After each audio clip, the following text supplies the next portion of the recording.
मेरी सहेली शोभा बड़ी ही साधारण और अच्छी लड़की थी। हम लोगों ने स्कूल भी साथ में ही पास किया था। वह पढ़ाई लिखाई में काफी होशियार थी और हमेशा प्रथम स्थान ही लेकर आती थी। अपने माता पिता और गुरुजनों का वो इतना मान सम्मान करती थी कि सभी उसकी तारीफ करने पर मजबूर हो जाते थे। वह अपनी पढ़ाई के साथ साथ काम भी करती थी, लेकिन उसकी जिंदगी में उतार चढ़ाव होना तब शुरू हुआ जब उसके माता पिता बुढ़ापे की उम्र में चले गए थे। अब वह कमाने के लिए असमर्थ थे, इसीलिए शोभा को ही सब कुछ करना पड़ रहा था। लेकिन उसकी जिंदगी में कभी दुख आता तो कभी सुख।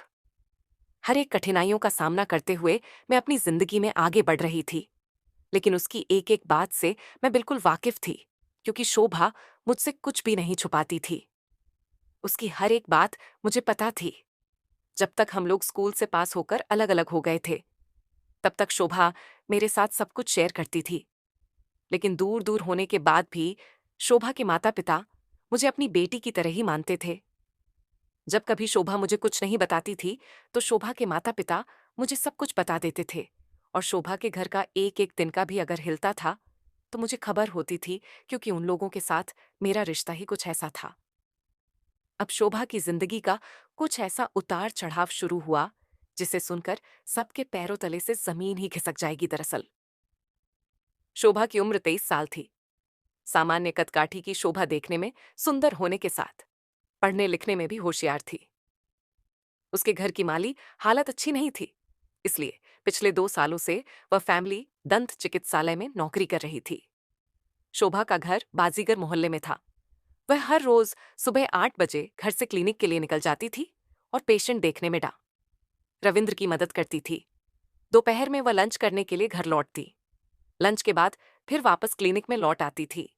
रात के 8 बजे रविंद्र त्रिपाठी क्लिनिक बंद करके कार से पहले शोभा को उसके घर के पास छोड़ता, फिर अपने घर जाता था। ये शोभा की रोज की दिनचर्या थी। नौकरी में अपना अधिकतर समय देने के बाद भी शोभा पढ़ाई के लिए समय निकाल लेती थी। उसका सपना एलएलबी करके वकील बनने का था।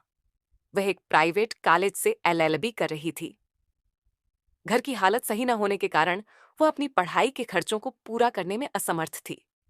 इसीलिए पिछले 2 सालों से इस क्लिनिक में नौकरी कर रही थी। वह अपने काम से खुश थी और जिंदगी सामान्य ढर्रे पर चल रही थी। वह रोज की तरह घर से ड्यूटी पर गई थी। दोपहर के समय वह घर आई और लंच करके वापस ड्यूटी पर लौट गई। उस रात 9 बजे तक वह घर नहीं लौटी तो उसके पिता कैलाश और मां मीरा की आंखों में परेशानियों के बादल घुमड़ने लगे। उसका मोबाइल फोन भी स्विच्ड ऑफ था। उनके मन में तरह तरह के बुरे ख्याल आ रहे थे। रात भर इंतजार के बाद सुबह भी शोभा घर नहीं लौटी तो क्लिनिक खुलने के समय दोनों डॉक्टर से मिलने उसके क्लिनिक जा पहुंचे। डॉक्टर रविंद्र क्लिनिक में पेशेंट देख रहे थे। बुरी तरह परेशान शोभा के पिता ने जब डामतियो रविंद्र से बेटी के बारे में पूछा तो उसने शोभा के घर नहीं पहुंचने पर हैरानी जाहिर करते हुए कहा कि कल शाम शोभा ने उससे पगार के 6,000 रुपए लिए और कुछ जरूरी काम से बाहर जाने की बात कहकर चली गई थी। लगता है उसने कहीं दूसरी जगह काम पकड़ लिया है। चिंता न करो, वह कुछ दिनों में खुद ही घर लौट आएगी। शोभा के माता पिता वहां से घर लौट आए और बार बार शोभा के मोबाइल पर कॉल कर उससे संपर्क साधने का प्रयास करते रहे, लेकिन बीती रात से ही उसका मोबाइल स्विच्ड ऑफ आ रहा था। शोभा के पिता ने अपने सभी रिश्तेदारों से फोन कर पूछा, लेकिन निराशा ही हाथ लगी। बाद में शोभा के पिता ने फिर रविंद्र त्रिपाठी से शोभा के बारे में पूछा तो उसने बताया कि शोभा ने उसके यहां से नौकरी छोड़ दी है। वह तुम लोगों से नाराज है और किसी दूसरी जगह पर कमरा लेकर रहने लगी है। उसने अपना फोन नंबर भी बदल लिया है। शोभा ने कहां पर कमरा लिया है, इसकी जानकारी उसे नहीं है। बेटी के अलग रहने की बात शोभा के माँ बाप के गले से नहीं उतरी। फिर भी उन्होंने बेटी की तलाश में शहर का चप्पा चप्पा छान मारा, लेकिन वह उसका पता लगाने में नाकामयाब रहे। किसी की समझ में नहीं आ रहा था कि उसे जमीन निगल गई या आसमान खा गया। दरअसल शोभा के माता पिता को ऐसा लग रहा था जैसे डॉक्टर को शोभा के बारे में जानकारी है और वह शायद बाद में शोभा के बारे उन्हें बता देगा। शोभा की तलाश करते करते 1.5 महीने गुजर जाने के बाद भी जब उसका पता नहीं चला तो शोभा के पिता ने पुलिस में बेटी की गुमशुदगी दर्ज करा दी और पुलिस अधिकारियों से उसे तलाश करने की गुहार लगाई। थाना प्रभारी इंस्पेक्टर रचना द्विवेदी ने 23 वर्षीय युवती शोभा के गायब होने के मामले को गंभीरता से लिया। वह इसकी जांच में जुट गईं। इंस्पेक्टर रचना द्विवेदी ने शोभा के माता पिता से उसके गायब होने के बारे में विस्तार से पूछताछ की तो उन्होंने बताया कि 16 दिसंबर की सुबह शोभा डाबा रविंद्र के क्लिनिक में ड्यूटी पर गई थी, जहां डॉक्टर के अनुसार उसने शाम तक ड्यूटी की। इसके बाद वह डॉक्टर से 6,000 रुपए लेने के बाद कहीं दूसरी जगह रहने चली गई। उसने अपना मोबाइल नंबर भी बदल लिया था। ये जानकारी मिलने के बाद इंस्पेक्टर रचना द्विवेदी ने डापा रविंद्र त्रिपाठी को थाने बुलाकर उससे शोभा के बारे में पूछताछ की। थोड़ी पूछताछ के बाद रविंद्र को घर जाने की इजाजत मिल गई, लेकिन डॉक्टर के बार बार बदले बयानों को लेकर इंस्पेक्टर को उस पर संदेह हो गया था। उन्होंने डॉक्टर रविंद्र त्रिपाठी और शोभा के मोबाइल नंबर की कॉल डिटेल्स निकलवा कर देखी तो पता चला कि शोभा ने आखिरी बार 14 दिसंबर को डॉक्टर रविंद्र त्रिपाठी से बातें की थीं। इसके बाद उसका मोबाइल स्विच ऑफ हो गया था, जो फिर ऑन नहीं हुआ था। इसका मतलब था कि शोभा के गायब होने का राज रविंद्र को मालूम था। इंस्पेक्टर ने रविंद्र त्रिपाठी को दोबारा थाने बुलाकर मनोवैज्ञानिक तरीके से कुरेदना शुरू किया तो वह ज्यादा देर तक नहीं टिक सका। उसने शोभा के बारे में जो कुछ बताया उसे सुनकर रचना आश्चर्यचकित रह गई। उसने बताया कि दरअसल शोभा का कत्ल हो चुका है और उसकी लाश एक गड्ढे में दबा दी गई थी। कत्ल की बात पता चलते ही इंस्पेक्टर रचना ने डांडे रविंद्र को गिरफ्तार कर लिया। इंस्पेक्टर रचना द्विवेदी आरोपी रविंद्र के साथ घटनास्थल पर पहुंचे, जहां पर शोभा की लाश एक गड्ढे में दबी थी। वो मिल गई थी, लेकिन मुद्दा तो अब यह था कि डॉक्टर रविंद्र ने आखिर शोभा का कत्ल किया तो किया ही क्यों, कुछ भी समझ से परे था। जब यह बात शोभा के मां पापा को पता चली तो वह लोग डॉक्टर रविंद्र को मारने के लिए उतारू हो गए। उन लोगों ने अपना आपा खो दिया था, क्योंकि उन लोगों की बेटी गई थी तो उनका दुख तो हम लोग अच्छी तरह से समझ ही रहे थे। इंस्पेक्टर रचना ने उन्हें काफी समझाने की कोशिश की और कहा कि आप लोग कानून को हाथ में मत लीजिए, हम लोग डॉक्टर को कड़ी से कड़ी सजा सुनाएंगे, लेकिन पहले पता तो कर ले कि आखिर इसमें कसूर किसका था और किस वजह से शोभा का खून हुआ है। लेकिन डॉक्टर ने लाश का ठिकाना बता दिया था और यह कबूल कर लिया था कि उसी ने शोभा को मारा है, लेकिन वह यह कबूल नहीं कर पा रहा था कि आखिर उसने शोभा को मारा क्यों है। किसी भी तरह से पता नहीं लगाया जा रहा था। डॉक्टर रविंद्र को काफी दिनों तक रिमांड पर रखा गया, खूब अच्छी तरह से उसकी पिटाई की गई, लेकिन फिर भी वह हां भरने के लिए तैयार नहीं था। अब तो ये केस और भी पेचीदा होने को चला था, क्योंकि इंस्पेक्टर रचना भी काफी कस्समकास में पड़ गई थी, क्योंकि उन्हें आरोपी का तो पता लग चुका था और लाश भी मिल गई थी। पोस्टमार्टम के अनुसार शोभा का पहले बलात्कार हुआ था, उसके बाद उसका गला नोचकर हत्या कर दी गई और फिर उसे गड्ढे में दफना दिया गया। ये सब रविंद्र ने अच्छी तरह से कबूल कर लिया था और उसने यह भी कहा था कि शोभा का खून भी उसने अपने हाथों से ही किया है। लेकिन जब तक यह पता नहीं चल जाता कि आखिर शोभा का खून किस लिए किया गया था, तब तक इस केस की फाइल को आगे नहीं बढ़ाया जा सकता था और शोभा के परिवार वाले भी धरने पर बैठ चुके थे, क्योंकि वह डॉक्टर रविंद्र के मुंह से सब कुछ सुनना चाहते थे कि आखिर उनकी बेटी ने उनका क्या बिगाड़ा था। क्या उसके कोई काम में कमी रह गई थी या फिर वह किसी तरह से गलत कामों में चली गई थी, जिस वजह से उसका खून करना पड़ा, और डॉक्टर रविंद्र को यह किसने अधिकार दे दिया कि वह उसका खून कर दे। शोभा के माता पिता का रो रो कर बुरा हाल था। वह खुद को संभाल भी नहीं पा रहे थे, क्योंकि शोभा उनकी इकलौती बेटी थी और वह अपनी बेटी से बहुत प्यार करते थे। उन लोगों का सपना था कि उनकी बेटी एक दिन बड़ी अफसर बनकर उन लोगों का नाम रोशन करेगी, और आखिर उनका यह सपना पूरा होता भी क्यों ना, क्योंकि शोभा मेहनती थी, वह अपने घर को भी चला रही थी। अपनी पढ़ाई के साथ साथ प्राइवेट हॉस्पिटल में काम करने के बाद वह कुछ पैसे अर्जित करती थी, जिस वजह से वह अपना घर भी चला रही थी और अपनी पढ़ाई का भी खर्चा पूरा कर रही थी। इतनी कम उम्र में भी वह अपने माता पिता को अच्छी तरह से संभाल रही थी। वो उन्हें कोई भी काम नहीं करने देती थी। उन्होंने स्पष्ट अपने माता पिता से बोल दिया कि आप लोग कोई भी काम नहीं करोगे। आज से आप लोगों की सारी जिम्मेवारी। मेरी शोभा दिन रात मेहनत करके पैसे कमाती थी और अपने माता पिता का खर्चा मेंटेन करती थी और घर भी चलाती थी। इतनी होनहार और अच्छी बेटी को पाकर उसके माता पिता तो धन्य हो गए थे।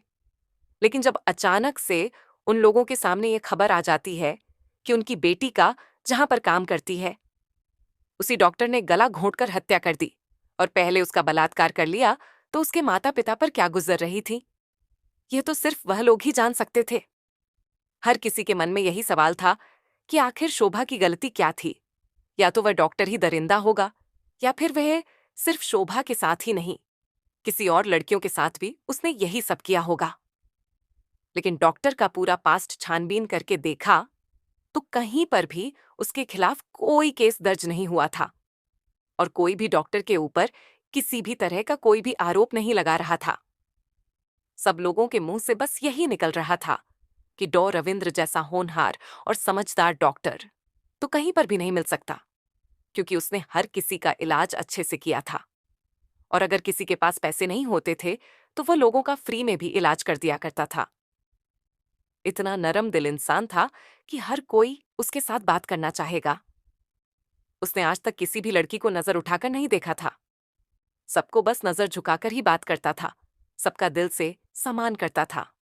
और लड़कियों की तो वह इतनी ज्यादा इज्जत करता था कि हर लड़की को उसके सामने आने में बिल्कुल भी अनकंफर्टेबल नहीं होता था। वो शादीशुदा था और उसकी 2 बेटियां भी थीं। आए दिन वह अपने घर पर और सब लोगों से कहता था कि अगर मैं किसी बेटी के साथ दुर्व्यवहार करता हूं तो कल को मेरी बेटी के लिए मैं सुरक्षा कैसे सोच सकता हूं। इसीलिए वह हर लड़की के साथ ही अपनी अच्छाई से बात करता था। लेकिन आखिर शोभा ने ऐसा कौन सा गुनाह किया था जिसके कारण डॉ रविंद्र ने उसके साथ यह सब कर दिया। डॉक्टर रविंद्र कहीं भी ऐसा नहीं करते थे, लेकिन आखिर शोभा के साथ क्यों किया। डॉक्टर रविंद्र अभी तक अपना जुर्म कबूल कर चुके थे, लेकिन वह यह बताने को तैयार नहीं थे कि आखिर शोभा के साथ उन्होंने ऐसा किया क्यों और कैसे किया, क्योंकि पूरे हॉस्पिटल के कैमरे छान मार लिए थे। लेकिन वहां पर डॉ रविंदर और शोभा के बीच सिर्फ और सिर्फ एक नर्स और डॉक्टर की जैसी ही बातचीत हो रही थी। इसके अलावा कुछ भी दिखाई नहीं दे रहा था।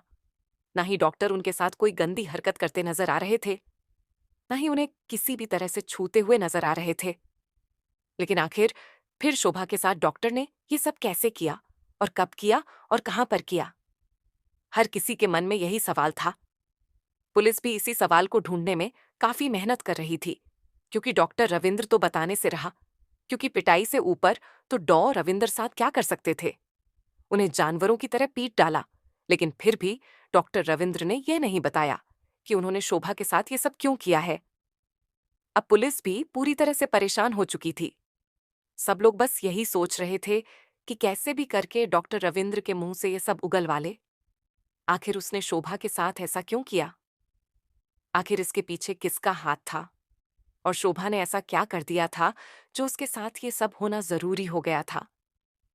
तभी एक रोज शोभा के माता पिता और इंस्पेक्टर रचना थाने में बैठे इस केस के बारे में बातें कर रहे थे। तभी अचानक एक लड़के ने थाने के अंदर दस्तक दी और कहा कि शोभा की मौत का सारा राज मुझे पता है। किस तरह डॉ रविंद्र ने उनकी हत्या की और आखिर क्यों की, मुझे एक एक बात का पता है। वहीं पर जेल के अंदर डॉ रविंद्र भी गिरफ्तार थे। जब उन्होंने उस लड़के की तरफ देखा तो डॉक्टर रविंद्र की आंखें फटी की फटी रह गईं।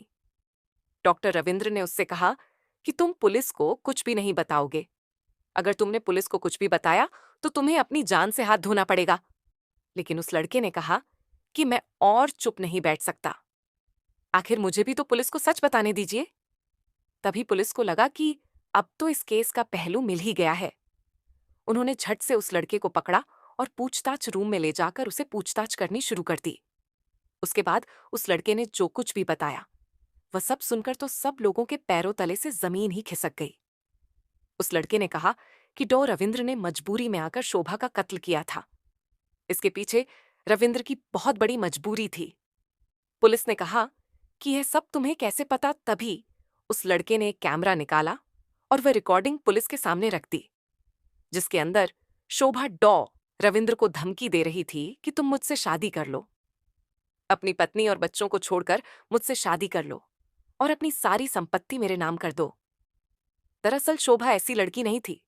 वो संस्कारी और गुणवान लड़की थी, लेकिन उसके मन में ये सब पाप पनपता था। ये किसी को भी पता नहीं था किस तरह मैं डॉक्टर रविंद्र को मजबूर कर रही थी, और डॉ रविंदर उसे साफ कहते नजर आ रहे थे कि मैं अपने बीवी बच्चों से बहुत प्यार करता हूं। मैं तुम्हारे साथ शादी नहीं कर सकता।